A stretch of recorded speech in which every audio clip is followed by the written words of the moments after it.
Hi Virgos, hello, welcome to your reading, welcome to my channel.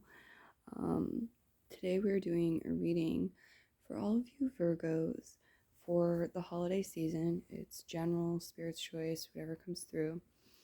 You can listen for your sun sign, your moon sign, your ascendant sign. It's entirely up to you how many you listen for and which ones. But for those of you with personal placements in the sign of Virgo, we will cut the decks and start flipping and see what comes through. Let's do this. So holiday season. Whenever, that is for you. I am including like Halloween as part of the holiday season with this reading.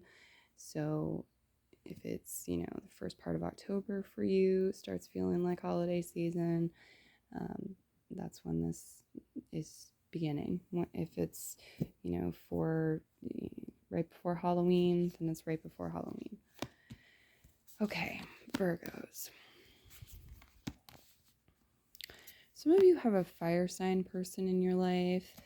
So the guides are bringing that up. Could be multiple people. Some of you, your parents both might be fire signs, I'm hearing. Okay.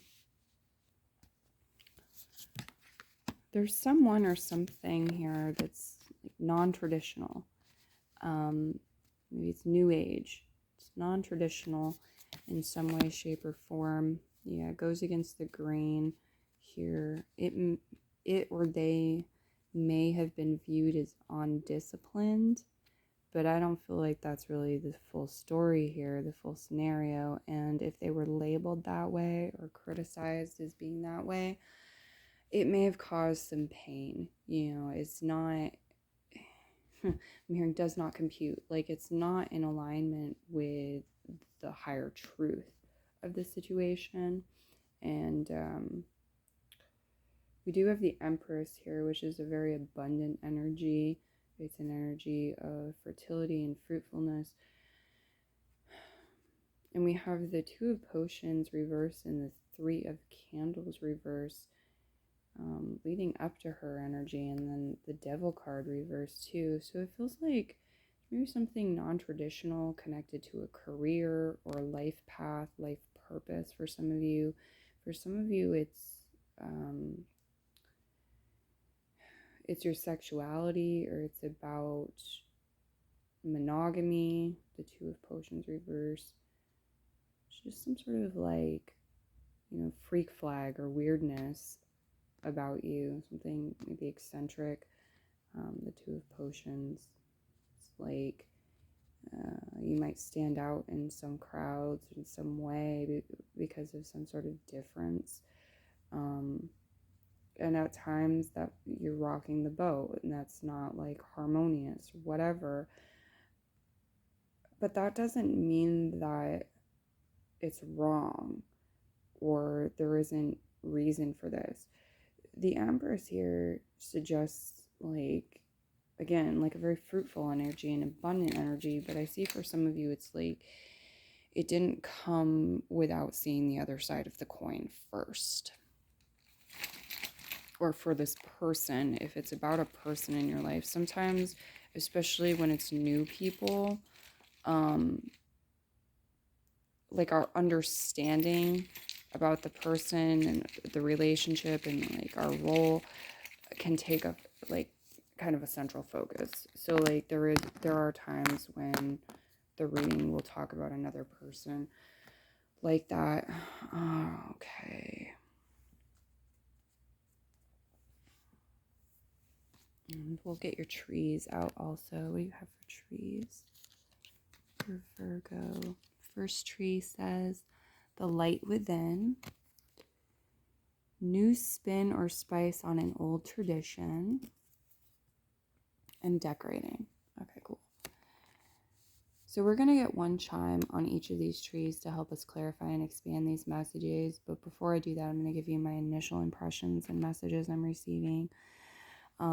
The light within, I actually did a pick-a-pile reading messages from the light within. I really felt good about that. I still feel good about that one. It flowed really well. So if you're inspired to, go listen to that, get your messages from the light within through the reading, but also get your messages from the light within just by connecting with the self. The Two of Cups reverse here with the Peace Stone on top of it is giving me this message about like feeling being out of balance with aspects of yourself, because the Two of Cups is at least as much about our relationship with ourselves as it is about our relationship with other people. And it's just as much about self-love as it is about love for one's spouse or, another person or pet or whatever. So yeah, this is a message about give yourself inner peace, grant yourself peace this season.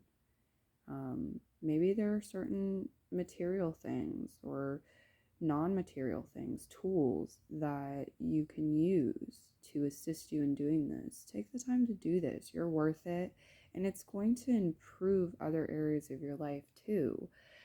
So you definitely have the time, whether your mind's playing a trick on you and telling you you don't, or you're well aware that you have the time and this should be a priority and you're taking action on it. That's the message I'm getting to give you. I also get like green stones could be really helpful, really healing for you at this time, especially if you put them on your heart, wear them as a necklace. Certain green crystals, green stones could help you, help you out greatly. There's this message about something not being planned or somebody not preparing, not planning something. It's more of a like intuitive, leading from the heart, navigating through the unknown type of vibe, but the heart is strong. And if we strengthen the heart even more, maybe assuming this is you in the story, you're going to align with this abundance, the Empress. Here we have a flower. So yeah, it's like a season of things blooming. The Empress has her garden and things are in bloom.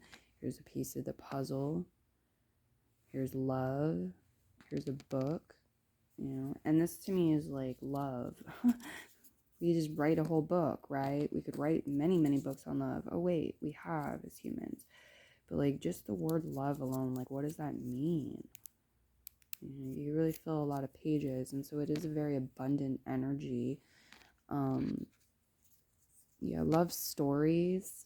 Some of you, it's talking about love stories, movies, books, your own, other people's, and some of them non-traditional, the Hierophant reverse here. But back up to the trees, I feel like there's something here specific where we're doing some sort of new spin or some sort of new spice on an old tradition, and it's apt to have to do with decorating for a lot of you. Okay, here's commitment, a ring. Some of you, this is literally a ring that's being talked about here, but metaphorically this is a symbol of commitment. Here we have another book. This time it's a notebook, a composition notebook. The World card is reversed. Okay, yeah, some of you, there's this message about still having a ways to go with something. Okay, if it's school, it's like maybe you're just getting started. We've got a long ways to go before we're gonna wrap up the year or graduate or whatever it is.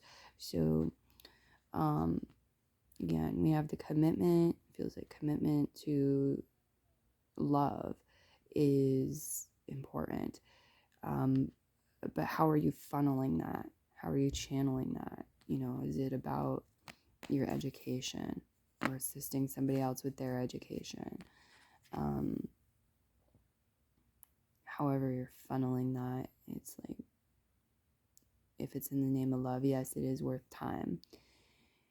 We have a symbol of seaweed here. So for some of you, this could be about consuming seaweed or a recipe with seaweed coming through. It could be about anything aquatic. Again, like something in a movie, possibly a documentary, something with your education, something you're learning. This could also be a symbol of a water sign person. So, yeah, Scorpio, Pisces, and Cancer. Sky. sky. A lot of you, there's some sort of message, something here from your spirit guides, and you will find it in the sky. It's a bird, it's a cloud, it's stars, whatever it is, something in the sky. So keep your head up and literally check in with the sky every now and then, see what you can discover. Queen of Candles. Yeah, it feels like some of you, there's some sort of sign or something in the sky that's going to tell you when it's time to take some sort of action, or it's going to give you a message that warms your heart and has you being generous or taking loving action. Okay, and the 9 of Needles reverse, the dirty gold coin. So there's like you have been beat up in some way by the financial system, or there's some sort of damages connected to money, wealth, and like your relationship with that. But the 9 of Needles, it reversed to me, and then going into the Queen of Candles is like, what are we going to do about things? We're not going to just like sit in the mud and be stuck forever. If you got this discontent, this frustration, something is happening over and over again and it's unpleasant, it's a reoccurring nightmare, it's like we need to clean off the coin, or like get rid of the coin, trade it in, you know what I'm saying? Move on from it at some point. We're not going to hang on to something that's dirty, grimy, not serving us, grin and bear it forever. Absolutely not. The Queen of Candles says I need to be self-loving, and not only to others but to myself, and so I will. And so there's this energy of elevation with your reading, and I feel like financially too, something's improving financially too for you. So we have 10,000 specifically on the table. It could have relevancy for some of you. That number, it was reversed, so I don't know what that means. But this is also part of a scratch ticket, so it could be talking about scratch tickets. For some of you, if you're inspired, get a scratch ticket, play responsibly, but you might win something. It's showing up in your reading.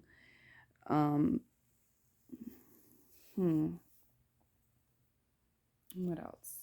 Are we on to the trees? We're on to the trees pretty much, but I just feel like, these things, even though you feel like you're aware that you may have a long way to go with certain things, it could be a good idea to take notes, journal. Like, if you're committed to an outcome, you like the process too, is the journey is a big part of it. It's not just about, like with a mountain, climbing a mountain, it's not just about getting to the top and enjoying the view. It's about the climb and the return, climbing down also. It's about all of it. And so it's about the process. Don't the guides are suggesting that you don't rip yourself off by neglecting the present moment and giving it the attention that you want to, the commitment that you want to, the energy that you want to give to it. So yeah, just when in doubt whether you should take the time to write something down or not, the spirit guides with this reading are saying you probably should. Yeah, the number 4 too, it's like it's a way of taking the element air and water and grounding it, making it more solidified. So your thoughts, your emotions, your feelings, grounding them, making them something tangible. Okay, that can bring in balance for you. It can create a foundation for you to build upon. The snowman with the gift, the feather coming out. Okay. So there's something here too about like some sort of unexpected bonus or something you thought was going to go somewhere else. It's like it gets delivered to you, and then maybe you get to keep it, and like they're going to get theirs too. So it's like something may accidentally arrive to you, or there's some sort of surprise here, and it's a gift. And it could be any time in the winter, actually, but there could be, if it's later in the winter, it's past the first of the year. I feel like there were signs, or there were messages or hints that your guides were giving you about this coming to you. It's just the way it came, maybe it's a little different. Okay. So over here on the light within, you have the love you, sweetheart, clarifying the 7 of Hearts energy. So I feel like this is so powerful, so important, so pivotal. And it's saying like connecting with the light within now. When you get to February and Valentine's Day season, you're going to see some payoff. You're going to see some results, some sort of shift that's occurred by that time. And the guides are saying so soon. It's like it's not going to take so long. This is going to help. Like there's going to be a powerful, impactful, noticeable, positive shift or change. Okay, results coming in very quickly, really. The 7 of Hearts, yeah, growth related to love, good fortune, success connected to love. Over here, the 8 of Spades, new spin or spice on an old tradition. We have the ET. So this is maybe something that you never thought of, something very foreign or different to you. It could be coming from another culture, another region, but isn't necessarily. It could also be coming from youth, coming from the future. If you believe in extraterrestrial spirit guides, well, here we are. They may be involved in this. Okay. So we have here the gold coin on decorating. So some of you, there's this message about, okay, so there's a message about decorations being able to invoke an ambiance and a feeling of abundance, of prosperity, of wealth. You can drum up the energy to magnetize more good fortune, wealth, abundance, money through the way that you're decorating. And the holiday season makes it all the more easy. It's sort of like already the concept, like it's already a huge part of it with Christmas especially. Okay, so that's interesting, but I feel like there's a message here too for some of you if you're working with money, in specifically with money, with career goals. You might want to do something like create a money tree, or make an altar for prosperity or abundance. Maybe you work with specific deities, goddesses. You create an abundance altar for abundantia, or it's like you can use money, coins to decorate in a way that feels good for you, that brings in fresh energy, and they may help you magnetize more of what you desire. Whether it's coin, money, it's an experience, it's a combo. Okay. It's like success with your career, because the Devil card reversed too could be some sort of challenging energy with your career, past to current. There could be a retrograde happening through the sign of Capricorn, depending on the year you're listening. The guides are saying that this is a big influencing factor on you and on the collective. And like at the end of that, when whatever planet is retrograding through Capricorn goes stationary direct and then starts moving direct again, it goes station, starts moving direct. It's like a new chapter, a new phase. Okay, so any closing messages, what do we have for them, or is that it? 3 of Spades with decorating. Yeah, so it's like you're planting seeds, the actions you're taking on your own, with a team, with family, with even just one other person. You're planting seeds of prosperity, of wealth, of future money coming in, of feeling vibrations, basically, because you know that like your environment influences your moods, your emotions, your feelings, right? So when you're consciously like decorating and creating ambiance, you are facilitating the alignment with certain feeling signatures, feeling vibrations, and that's a big part of manifestation. So these are the messages I have coming through for you. Again, you can listen for your sun, your moon, and your ascendant. I sincerely hope and trust that you enjoyed these readings and they were useful to you. Please let me know with a thumbs up if it was. Leave a comment if you have one, a tip if you'd like to. Tip jar is in the description. And many blessings to y'all, and bye-bye.